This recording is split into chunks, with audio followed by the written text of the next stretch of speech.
Hi there, Revolution golfers. Andrew Rice out here. We're in the 9th fairway out on the golf course at the club at Savannah Harbor. Fabulous little approach shot here, and today I've got some information that I'm going to share with you that I believe has a greater potential to lower your score than just about any tip, and it's understanding who you are as a golfer. Ultimately, all golfers are looking to control that little white orb on the ground. If we can control our golf ball, we're going to hit more greens, we're going to shoot lower scores, we're going to have more fun.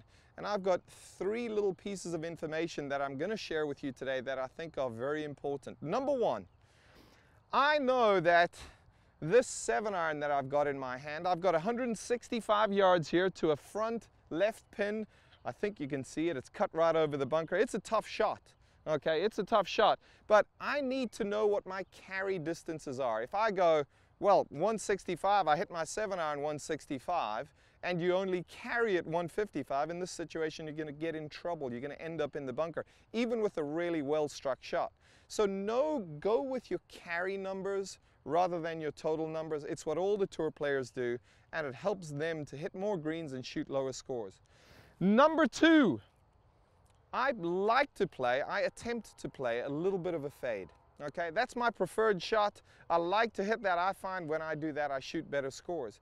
I am not good enough. That pin, with it being on the left side like that, is crying out for a nice little baby draw. That shot we talk about on Revolution Golf so often. I need to resist the temptation to try to hit a little baby draw. This is not a pin for me. I'm going to hit my fade. I'm going to try to start it at the pin and let it drift towards the center of the green. And number 3, the third little nugget I want you to work with, understand, is it's in the morning, it's a little dewy out here, and with the help of TrackMan, I've certainly learned that every now and then these iron shots off of a wet, dewy fairway will give us a bit of a flyer. Not something that needs to change our decision-making process, but we just need to be aware that it can happen. And when it does happen, you cannot hit a shot extra pure. You can just hit a shot well, and then sometimes we get that little bit of a flyer that comes from the moisture getting trapped between the face and the golf ball. So, number 1, know your carry distances. Number 2, stick to your shape.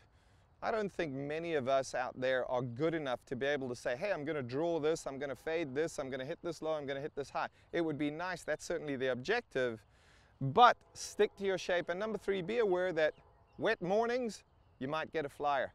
We're all looking for control, and really one little thing that can help you control your golf ball is the type of golf ball you play. That's why I choose to play this Vice Pro golf ball, high performance ball. It gives me that added touch of control. Let's take a look. It's time to face the music, Andrew. So, little cutter. This club carries about 170. I'm giving myself just a little extra leeway there. Gonna try to start this at the pin, let it drift back to the middle of the green. Here we go.